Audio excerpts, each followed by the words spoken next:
Eu lembro de uma vez que eu estava na casa do seu Pedro. Seu Pedro, claro, um nome fictício. Ele era um senhor respeitável da igreja, amigo do pastor e ex-membro de uma outra igreja ainda mais avivada do que a minha. Ele me cativava pelos seus ares de mistério e espiritualidade. Vez por outra eu ia à casa dele e ouvia algumas palavras vindas de Deus ou só para bater papo sobre a fé. Dessa vez eu fui perguntar ao seu Pedro o que ele achava da ideia de eu comprar uma bíblia de estudo. Você sabe, aquelas bíblias que possuem comentários no rodapé. Eu lembro bem do conselho que eu recebi. O problema dessas bíblias é que você não sabe se você está aprendendo de Deus ou de você mesmo. Eu confesso que eu achei aquele comentário meio desconcertante logo de cara. Eu já havia ouvido uma infinidade de vezes que doutrina demais fazia mal, mas aquele conselho me fez acordar para a loucura que eu estava acreditando. Quer dizer que eu paro de aprender do Espírito de Deus se meu aprendizado veio por meio de outras pessoas, pessoas essas que estudaram mais do que eu e que se dispuseram a me apresentar o caminho das pedras? E se é assim, por qual motivo em Efésios 4:11 diz que Deus deu mestres para sua igreja? Enfeite? Eu acho que não. Em 2 Timóteo 4:13, Paulo pede à beira da morte que lhe traga uma capa que ele esqueceu em Troade para que ele tenha como se proteger do inverno e seus livros, assim como seus pergaminhos. Até mesmo Paulo, que era um apóstolo do Senhor e que recebia revelações diretas de Deus,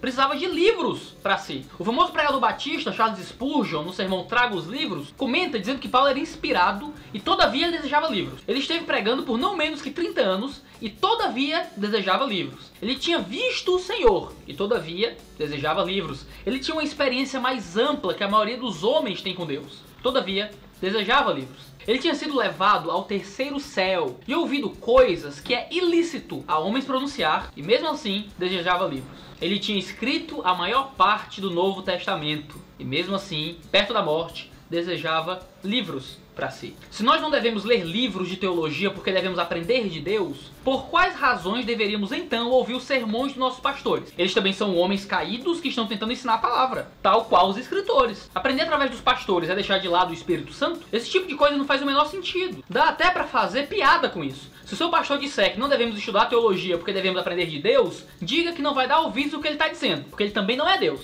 E por isso, não deveria estar ensinando ninguém. Às vezes, nós erramos em abordar os neopentecostais com nada mais que uma enxurrada de versículos que louvam o conhecimento e a sabedoria. Todos no meu grupo de amigos conheciam de cor e salteado que, abre aspas, meu povo se perde por falta de conhecimento. Fecha aspas. Como dizem em Oséias 4:6. O problema, na verdade, é de pressupostos. Enquanto alguém mais ortodoxo olha para este verso e compreende conhecimento como informação oriunda do estudo teológico, o cristão mais espiritualista vai interpretar isso como algo que se aprende diretamente de Deus, através de mera leitura devocional da Bíblia e da iluminação do Espírito Santo, sem complicações de teologia humana. Cabe-nos, então, mostrar pela Escritura que o Espírito nos guia pela palavra, através da ajuda de mestres e irmãos, como diz em Colossenses 3:16, ensinando-vos uns aos outros. Os irmãos neopentecostais assumem como pressuposto que se a Bíblia é um livro espiritual, escrito por Deus, que é interpretado com a ajuda do Espírito Santo, a não leitura de manuais de hermenêutica ou o desconhecimento das línguas originais pouco influenciarão na melhor compreensão da Escritura. A falha desse pressuposto está em desconsiderar que Deus usa meios para os seus fins. Alguns exemplos são realmente óbvios. Se ele deseja nos dar um emprego, ele nos leva a fazer cursos profissionalizantes. Se ele deseja nos dar uma esposa, ele faz com que tenhamos uma personalidade agradável. Se ele deseja que sejamos bons pregadores, ele vai nos dar músculos fortes na região do sistema fonador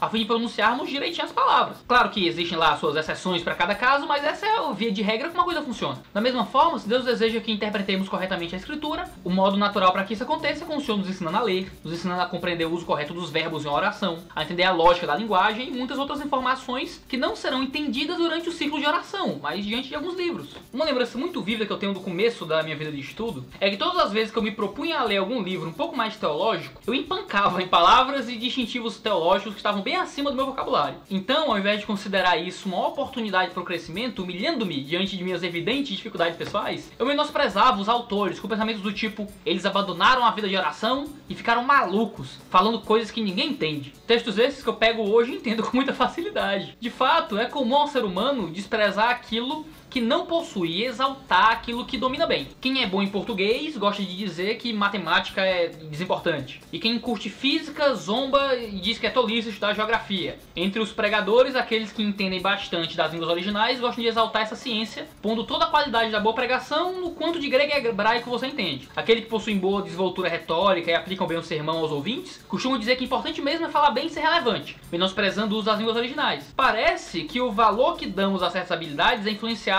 diretamente por quanto delas a gente possui. De fato, eu acho muito fácil entendermos então o motivo de muitos pastores, principalmente de origem neopentecostal, pregarem com afinco que teologia esfria a fé do crente e que muito estudo acaba com o poder do Espírito Santo. De que outra forma, eles poderiam explicar que a maioria dos que começam a compreender melhor as escrituras abandonam aquelas práticas absurdas que são pregadas como o ápice da espiritualidade? Se todo mundo que começa a estudar ciência política abandona o marxismo, eu vou ter que considerar o marxismo como algo crível apenas aos de pouco estudo. Ou então condenar o próprio estudo de ciência política como algo negativo, a fim de poder continuar apegado às minhas ideias socialistas. Se só quem acredita em Papai Noel é criança, eu vou ter que acreditar que crer em Papai Noel é uma crença infantil, ou então que se tornar adulto é uma coisa negativa, para que eu possa continuar crendo em Papai Noel. Dito de outra forma, se todo mundo que vira adulto para acreditar em Papai Noel, ou eu passo a considerar a crença no bom velhinho algo típico da imaturidade, ou eu começo a zombar da própria maturidade por si só. E é exatamente por isso que zombam tanto da teologia dentro desses círculos. Aqueles que estudam teologia acabam abandonando o neopentecostalismo e uma visão mais espiritualista da fé. Com isso, eles têm só duas escolhas: ou eles abandonam a visão espiritualista da fé,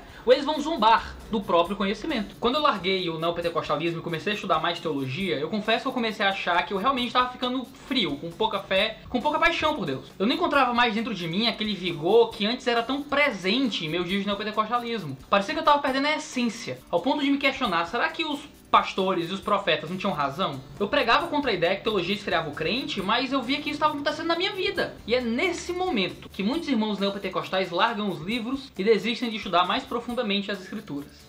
Graças ao bom Deus, eu pude perseverar nos estudos e com o tempo eu percebi que eu não estava perdendo a inocência, mas a ingenuidade. Que aquilo que antes eu chamava de vigor nada mais era que histeria. Que a tão falada essência nada mais era do que infantilidade. Que eu chorava menos nos cultos, mas que vivia com mais santidade. Que eu participava de menos vigílias, mas que eu orava com mais profundidade. Que espiritualidade não era sentir presença de demônios ou receber guiares alheios à escritura, mas amar a Cristo e exaltá-lo em cada detalhe da minha vida. A lição, no fim das contas, é que teologia não esfria o crente. Ela só apaga o falso fogo. No entanto, como muitos pentecostais acham que o falso avivamento é um renovo de fato, o abandonar de práticas infantis é visto como morte espiritual. É como uma criança ao perceber que os adultos não gostam tanto de suas brincadeiras.